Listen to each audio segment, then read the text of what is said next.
मध्य प्रदेश में विधानसभा चुनाव नजदीक है और इसी चुनावी साल में राजनीतिक सरगर्मियां भी जोर पकड़ने लगी है। गरुड़ भानपुरा विधानसभा के सबसे बहुचर्चित रोड और इसी रोड से चर्चित हुए विधायक देवीलाल धाकड़ पर सीधा निशाना साधते हुए ब्लॉक कांग्रेस अध्यक्ष वीरेंद्र सिंह हाड़ा ने बेसोदा वाया लेदी कालाकोट रोड पर बने भारी भरकम गड्ढों को भरवाने का जिम्मा उठाया है और वो भी निजी खर्चे पर। हाड़ा का कहना है कि इस रोड के लिए विधायक जी से आवाज उठाकर परेशान हो चुके। विधायक कार्यकाल खत्म होने को है, पर इस रोड के बनने को लेकर किए गए वादों का इंतजार खत्म होने का नाम ही नहीं ले रहा। ऐसे में जनता की परेशानी को देखते हुए थक हार कर खुद ही गड्ढों को भरने का जिम्मा उठाया है, जिससे राहगीरों को कुछ हद तक राहत मिल सकेगी। वहीं इस बारे में विधायक देवीलाल धाकड़ विकास यात्रा के दौरान रोड के बजट में स्वीकृत होने व जल्द ही टेंडर होने की बात कर चुके हैं। तब से ही क्षेत्र की जनता को रोड के बनने का इंतजार है। भानपुरा से एसके मीडिया के लिए ब्यूरो रिपोर्ट कपिल चौहान।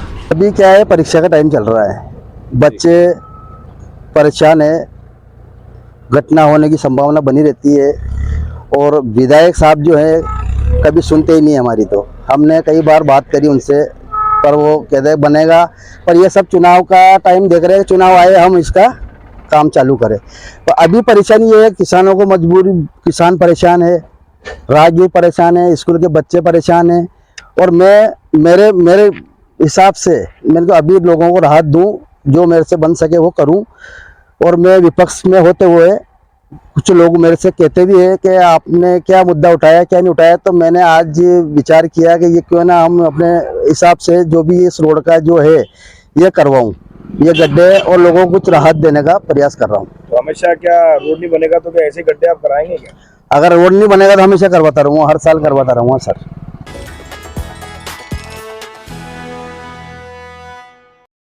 भवानी मंडी कोटा मंडल रेल प्रबंधक मनीष तिवारी व सीनियर डीईएन एकता मीणा व जोन के अधिकारियों ने बुधवार को भवानी मंडी रेलवे स्टेशन व परिसर का बारीकी से निरीक्षण किया। डीआरएम तिवारी कोटा से अपने स्पेशल सैलून से 8:30 बजे रवाना हुए, जो रामगंज मंडी के बाद भवानी मंडी पहुंचे। करीब आधा घंटा यहाँ रुके। इस दौरान उन्होंने पूरे सर्कुलेटिंग एरिया व स्टेशन का निरीक्षण किया। इस दौरान डीआरएम मनीष तिवारी ने बताया कि यात्रियों को बेहतर सुविधाओं को व ट्रेनों के अच्छे संचालन को लेकर यह निरीक्षण किया है। कहा कि प्रधानमंत्री नरेंद्र मोदी द्वारा आज़ादी के 75वें अमृत महोत्सव पर अमृत भारत योजना शुरू की। इस योजना के तहत पूरे भारत में 1275 रेलवे स्टेशनों का कायाकल्प करने को लेकर चयन हुआ है, जिसमें कोटा रेलवे मंडल के 17 स्टेशनों के तहत भवानी मंडी को भी शामिल किया है, जिसमें बेहतर सुविधाओं से युक्त किया जाएगा। आज पूरी मंडल की टीम के साथ बारीकी से हर चीज का निरीक्षण किया है। इस दौरान उन्होंने यात्री प्रतीक्षालय, टिकट विंडो एरिया, वाहन पार्किंग एरिया, दोनों सीमाओं के रास्ते, मालीपुरा का रास्ता, रेलवे सीमा सहित पूरे रेलवे परिसर का निरीक्षण किया। इस दौरान मालीपुरा के पार्षद मनोहर सैनी द्वारा मालीपुरा के रास्ते को लेकर भी डीआरएम को ज्ञापन दिया गया। वहीं भवानी मंडी जो प्लेटफॉर्म है उसकी जगह हाई लेवल का प्लेटफॉर्म बनेगा। टिकट विंडो को और बेहतर बनाया जाएगा। भवानी मंडी से एसके मीडिया के लिए ब्यूरो रिपोर्ट।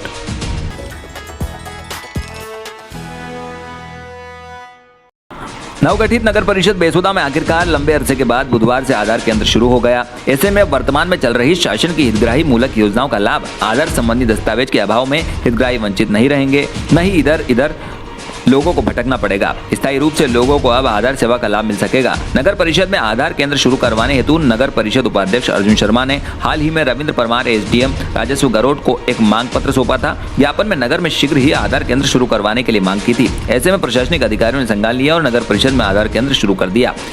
वहीं नगर के लोगों में हर्ष व्याप्त थे। नगर परिषद उपाध्यक्ष अर्जुन शर्मा ने बताया कि नागरिकों को हो रही असुविधा के चलते नगर में आधार केंद्र शुरू करवाने हेतु निरंतर प्रयास किए जा रहे थे। आधार संबंधित कार्यों के लिए लोगों को दूर दराज के आधार केंद्र पर जाने के लिए मजबूर होना पड़ रहा था। विशेषकर इन दिनों लाडली बहना योजना का लाभ लेने के लिए अपने आधार में मोबाइल नंबर से अपडेट से लेकर अन्य संशोधन हेतु अन्य केंद्र पर जाकर कई घंटों का इंतजार करना पड़ता था, जो अब आसान हो जाएगा। बेसोदा से एसके मीडिया के लिए ब्यूरो रिपोर्ट। ये आधार कार्ड की सुविधा पिछले कई समस्या आ रही थी बेसोदा में। इसके लिए लोगों को कहीं भवानी मंडी या भानपुरा जाना पड़ता था। इसके लिए मैंने आदरणीय तहसीलदार साहब को अवगत कराया कुछ समय पहले। फिर अभी सबसे पहले मैंने एडीएम साहब को भी अवगत कराया, तो उन्होंने मेरे को आश्वासन दिया कि मैं आपके अभी टेम्परेरी सुविधा आपके कर देंगे और अप्रैल में आपको जो भी आएगी उसको आपको 7 कनेक्टिविटी का टावर लगा देंगे आपके इस सारे। तो नगर में आधार सेंटर की सुविधा चालू हो चुकी है। नगर के सभी वार्ड वासियों, नगर वासियों को अब यहाँ आकर अपना आधार अपडेट कर ले या नंबर जोड़ ले, जो भी करवाना हो करवा चुके हैं। सुविधा चालू हो चुकी है, लेकिन इसको लेकर के कोई मुनादी करवाई गई है नगर में कि यहाँ नहीं, इसके नगर में अपन अनाउंस भी कराएंगे। अभी बात हुई सर से मेरी, आज शाम को अनाउंस भी करा देंगे और व्हाट्सएप पर पेपर व्हाट्सएप की सूचना से भी अपन अनाउंस करा चुके हैं।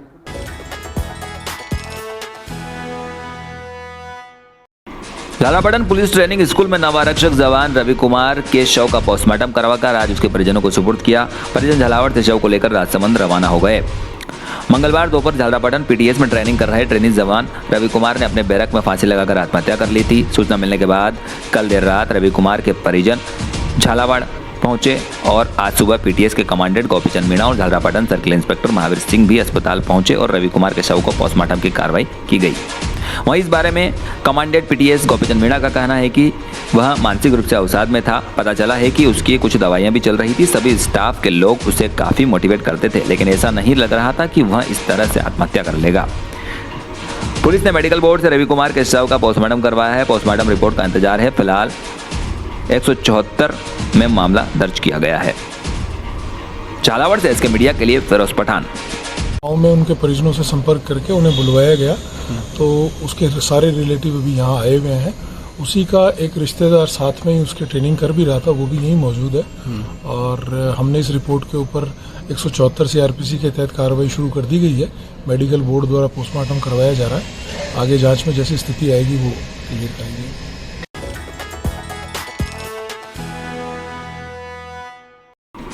कोटा मंडल रेल प्रबंधक ने चौमेला रेलवे स्टेशन का निरीक्षण कर यात्री सुविधाओं का जायजा लिया। रेल प्रबंधक मनीष तिवारी ने निर्धारित कार्यक्रम के अनुसार स्पेशल सैलून से अपना स्टाफ व अन्य अधिकारियों के साथ दोपहर चौमेला पहुंचे। चौमेला स्टेशन का अमृत योजना के तहत चयन हुआ है। उसके तहत स्टेशन का कायाकल्प होना प्रस्तावित है। इसी क्रम में चौमेला स्टेशन का निरीक्षण किया गया। स्टेशन पर यात्री सुविधाओं में क्या क्या कमियां हैं जिन्हें चिन्हित किया, जिससे यात्रियों की सुविधाओं में विस्तार हो सके। इस दौरान कस्बे के विभिन्न सामाजिक संगठनों, व्यापार महासंघ, सामाजिक कार्यकर्ता Gulzar H Chinwala, journalist association of Rajasthan JAR आदि ने ट्रेनों के ठहराव व कोच गार्डनेस, पार्किंग व शहर से जुड़ने वाली सड़क बनाने सहित अन्य मांगों को लेकर ज्ञापन सौंपे। भावनगर आसनसोल पश्चिम एक्सप्रेस का ठहराव चौमेला में करने की मांग भी की, जिस पर रेल प्रबंधक ने कहा कि ट्रेनों का ठहराव करना रेलवे बोर्ड के हाथ में है। ट्रेनों का प्रस्ताव बनाकर भेज रखे हैं। इस स्टेशन को 1 साल में नया रूप दिया जाएगा। सारी मूलभूत आवश्यक यात्री सुविधाएं यात्रियों को उपलब्ध होगी। इसके अलावा नागदा कोटा 06615 का रामगंज मंडी में कोटा से झालावाड़ जाने वाली ट्रेन से कनेक्टिविटी देने की भी मांग उठी। कोटा झालावाड़ ट्रेन को 20 मिनट देरी से चलाने से नागदा खंड से आने वाले यात्रियों को झालावाड़ जाने की सुविधा मिल सकेगी, जिसे रेल प्रबंधक ने मांग पूरी करने का आश्वासन दिया। वहीं कुछ लोगों ने गेट नंबर 32 पर प्रस्तावित अंडरपास को लेकर होने वाली असुविधा से भी अवगत कराया। इस दौरान सरपंच प्रतिनिधि अशोक भंडारी, व्यापार संयोजक व जार के जिला अध्यक्ष दिलीप जैन, बीजेपी नगर अध्यक्ष वासुदेव विश्वकर्मा, मकसूद अली बोहरा, अशोक मीणा, बाबूलाल मीणा सहित कई लोग मौजूद रहे। चौमेला से इसके मीडिया के लिए रमेश मोदी। उसके बदले में उसको शिफ्ट करने में अगर 15 दुकानें टूट रही हैं जी, तो फिर सोचना पड़ेगा ना जी। इसलिए जो है वो एक जॉइंट चेक करवा लेते हैं, जो बेस्ट पॉसिबल सोल्यूशन होगा वो निकाल लिया।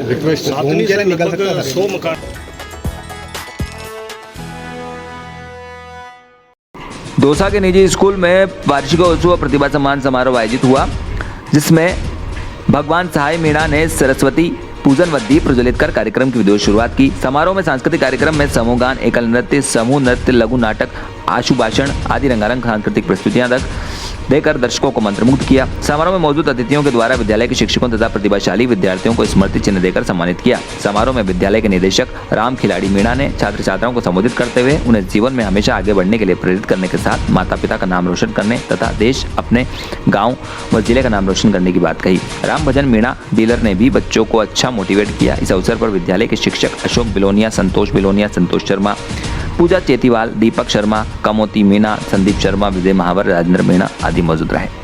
दौसा से इसके मीडिया के लिए विष्णु मीणा।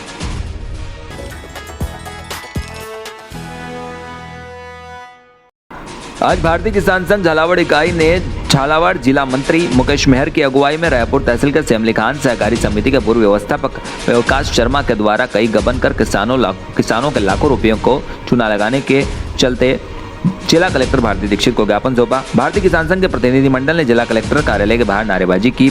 वहीं विकास कुमार शर्मा के द्वारा लाखों रुपए के गबन की उचित जांच करने के लिए जिला कलेक्टर को ज्ञापन सौंपा गया। इस दौरान झालापाटन अध्यक्ष जगदीश प्रसाद शर्मा, मंत्री घनश्याम दांगी, झालावाड़ नगर अध्यक्ष हंसराज कहार, मंत्री सरवन कुमार भील, जगदीश शर्मा, जानकीलाल शैलेंद्र सिंह, सुरेंद्र सिंह, देवी सिंह सहित कई कार्यकर्ता मौजूद रहे। झालावाड़ से इसके मीडिया के लिए फिरोज पठान।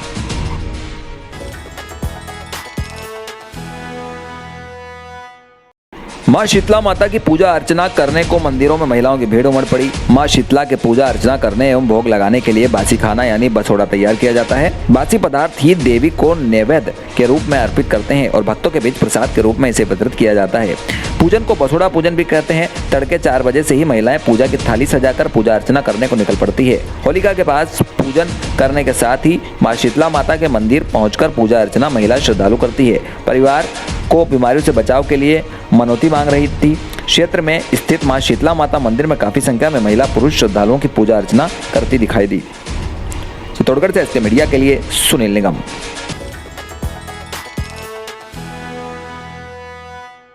मां शीतला माता की पूजा अर्चना करने को मंदिरों में महिलाओं की भीड़ उमड़ी। वहीं शीतला पूजन अर्चन करने एवं भोग लगाने के लिए बासी खाना यानी बछोड़ा महिलाओं द्वारा तैयार किया। बासी पदार्थ ही देवी को नैवेद्य के रूप में अर्पित करते हैं। इस पूजन को बछोड़ा पूजन भी कहा जाता है और तड़के ही महिला पूजा की थाली सजाकर पूजा अर्चना करने शीतला पूजन हेतु शीतला मंदिरों में पहुंची। परिवार को बीमारियों से बचाव के लिए मन्नतें भी मांगी। क्षेत्र में स्थित शीतला माता मंदिर में काफी संख्या में महिला श्रद्धालुओं की भीड़ देखने को मिली। चित्तौड़गढ़ से इसके मीडिया के लिए सुनील निगम।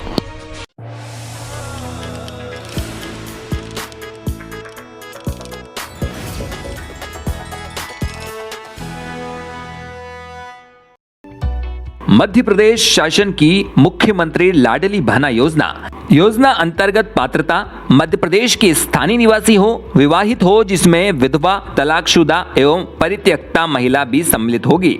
आवेदन के कैलेंडर वर्ष में 1 जनवरी की स्थिति में 23 वर्ष पूर्ण कर चुकी हो तथा 60 वर्ष की आयु से कम हो।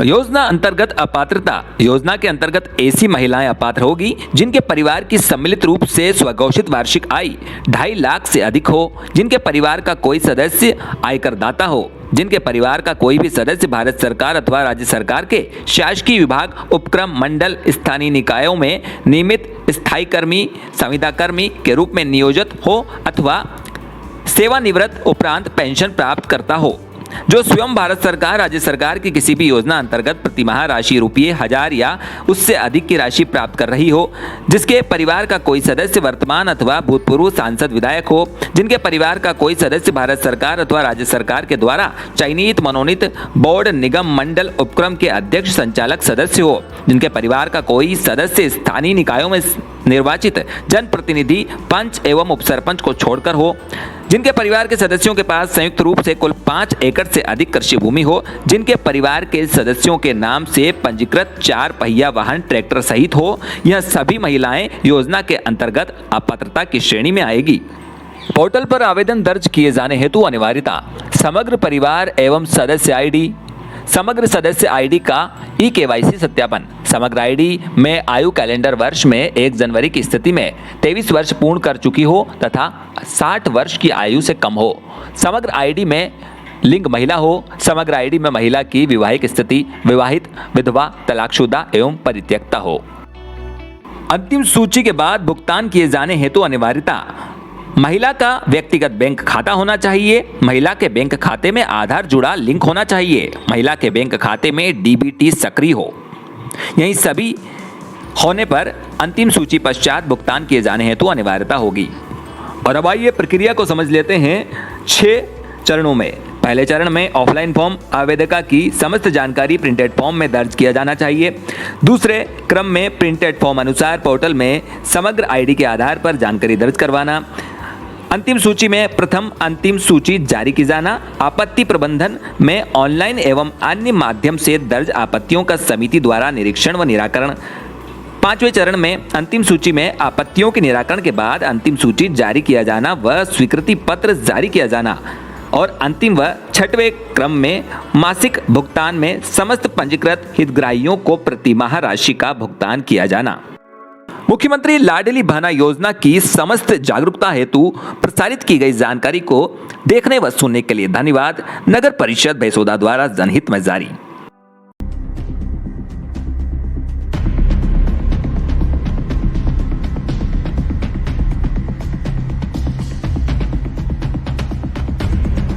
राह दुर्घटनाओं की वजह से कई तरह की चोटें लगती ही रहती है। कभी कभी हड्डियां टूट भी सकती है। अगर हड्डी टूटी हो तो इस तरह से शनाख्त कर सकते हैं। अगर चोट की वजह से दर्द बहुत ज्यादा हो रहा हो या उसे हिलाने से दर्द बढ़ती हो तो फ्रैक्चर निर्धारण किया जा सकता है। अगर घाव के पास सूजन हो, चमड़ा लाल हो या शरीर के आकार में बदलाव स्पष्ट दिखे तो फ्रैक्चर निर्धारण किया जा सकता है। चोट आए अंग को हिलने से रोकने के लिए सीधी लकड़ी से बांधकर घायल व्यक्ति को डॉक्टर के पास ले जाएं। एक सख्त लकड़ी को घाव के दोनों तरफ के जोड़ों से चिपकाए रखें। वो लकड़ी ना हिले, उसे चोट के चारों ओर कपड़े से बांधिए। चोट आए अंग से लकड़ी अच्छी तरह से सटा रहे, ऐसे बांधिए। राह दुर्घटनाग्रस्तों को सहायता करने से न कतराएं। तहे दिल से सहायता करने वालों को कानूनी संरक्षण दिया जाता है। मानवीय सहायक कानून के तहत सहायकों को कोई भी जवाबदारी करने की जरूरत नहीं, वे तुरंत जा सकते हैं। सिविल या क्रिमिनल कानून के तहत कोई भी सहायक को दोषी नहीं माना जाता। सहायकों का नाम या अन्य विवरणों का खुलासा करने के लिए उनसे कोई जबरदस्ती नहीं कर सकता। मेडिकल लीगल केसेस में भी उनके विवरणों का खुलासा करने के लिए जबरदस्ती नहीं की जा सकती। हॉस्पिटल के कर्मचारी सहायकों को रोकने के लिए या पैसे भरने के लिए जोर जबरदस्ती नहीं कर सकते।